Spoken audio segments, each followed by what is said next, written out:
Bon, messieurs et dames, nous sommes déjà dans la salle pour la clôture de ce colloque international des associations de haute juridiction des pays francophones, où aujourd'hui, tout à l'heure, le président de la Cour constitutionnelle RDC va prendre la parole pour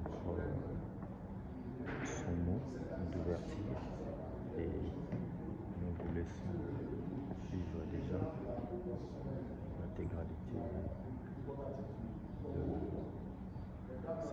ces assises. Conseil d'administration, mesdames, messieurs les experts, messieurs les conseils présidents du conseil d'administration, la réunion du conseil d'administration va démarrer.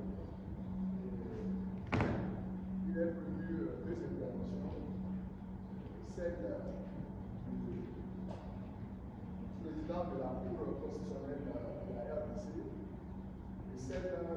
le président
mais avec un peu de pincement au cœur, parce que je me dis c'est le 3e jour. Je souhaiterais la bienvenue à mes bien chers collègues, aux experts, mais avec le regret de le revoir encore le parti, je pensais que ça pouvait encore se prolonger. Mais soit ce n'est que ça soit qu'une partie remise. Donc pour tout dire, nous avons déjà passé quelques jours ici.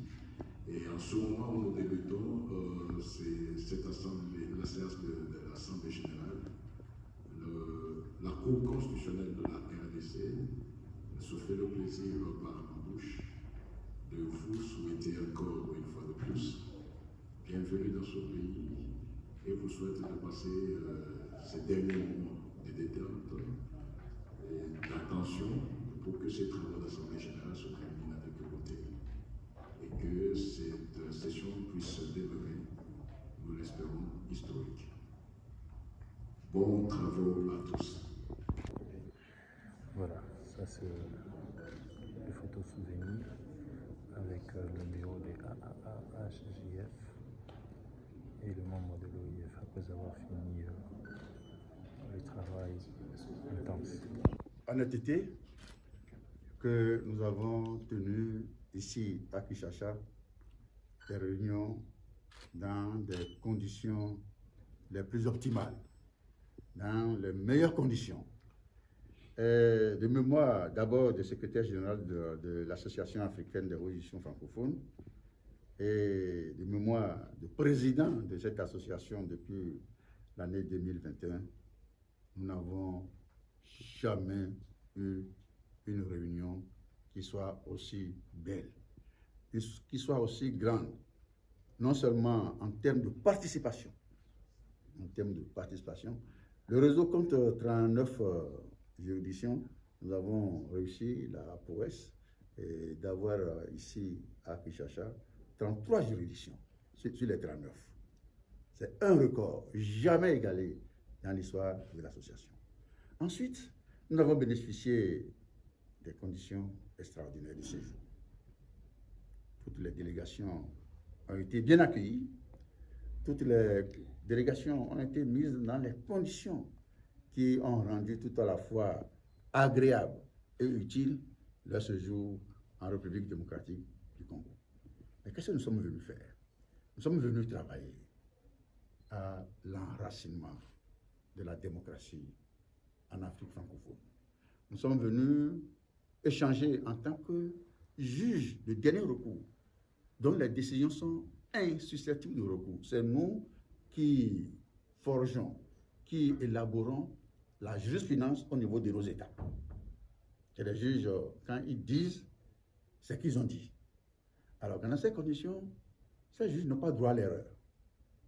Et c'est pour cela que nous avons décidé de faire de la rencontre de Kinshasa une rencontre de bilan.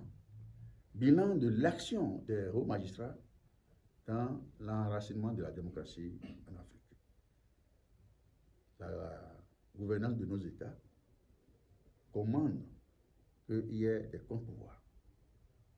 Et c'est les juges qui, dans chaque État, jouent ce rôle de vigie, ce rôle de contrôle et de sanction de l'exercice du pouvoir d'État.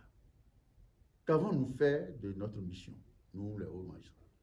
Qu'il s'agisse des magistrats de la Cour constitutionnelle, des magistrats des cours de cassation, des magistrats des conseils pour d'État, des magistrats des juridictions financières, des magistrats des juridictions communautaires. Qu'est-ce que nous avons fait?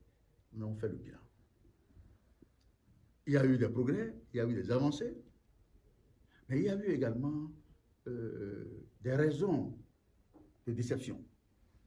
Nous avons cherché à identifier les goulots d'étranglement, à voir ce qui n'a pas marché et pourquoi cela n'a pas marché, et nous sommes engagés à mieux servir nos États en restant dans notre office de juge, de magistrats qui se savent dans un métier, dans une profession de sacerdoce.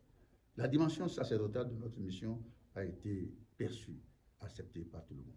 Nous sommes là désormais, nous partons de Kinshasa avec la conviction que nous avons une mission fondamentale a joué pour l'état de droit et je ne peux que remercier. Et les magistrats ont adressé une motion de soutien au président. Et c'est ce que je m'en allais vous dire.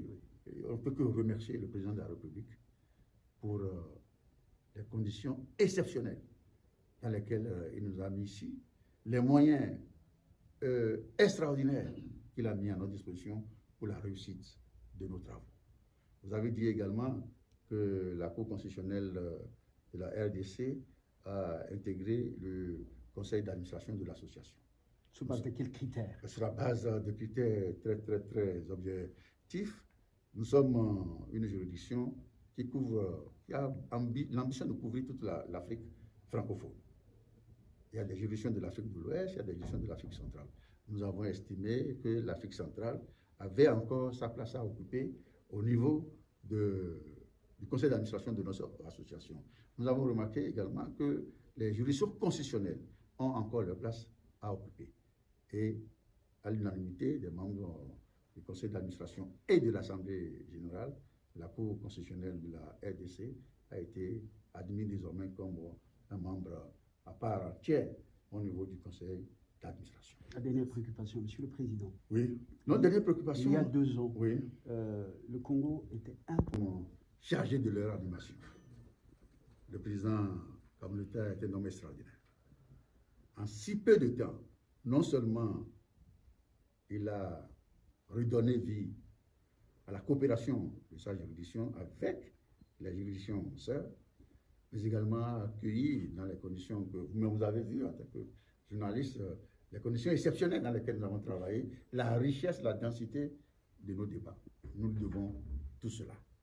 C'est la preuve que l'Afrique a besoin d'hommes forts. L'Afrique a besoin de visionnaires. L'Afrique a besoin d'assez d'intelligence pour être à la hauteur des attentes de nos braves populations. Je vous remercie, Monsieur le Président. C'est nous qui vous remercions. Merci, Dani. Voilà, il m'a demandé de vous remercier. Le collègue Kéré, oui, va très vite.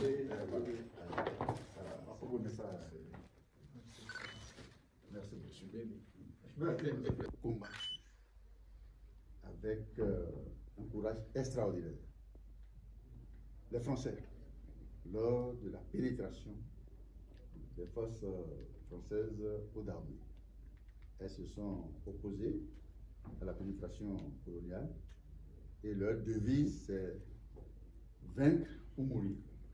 On les appelle les Amazones et en mémoire de leur bravoure, le gouvernement du Bénin a érigé à Cotonou, à quelques encablures de la présidente de la République, une grande statue qui est exactement ce qui est ici, mais vraiment en grandeur nature. Et c'est le lieu d'attraction aujourd'hui dans la ville de Cotonou. Et j'ai voulu vous remercier ce cadeau. Merci beaucoup. Pour vous témoigner toute notre gratitude, parce que vous avez été brillant. Vous avez été extraordinaire dans la bonne tenue de nos réunions ici à Kinshasa. Merci beaucoup. Merci de l'accepter. Merci beaucoup. Ça prend la force de la chose. Voilà. Alors, pour monsieur le procureur général, qu'est-ce qu'il fait? On va lui donner là-bas, il sera là-bas. C'est sûr. Bon, il d'accord. m'avait dit qu'il sera là. Ok, d'accord.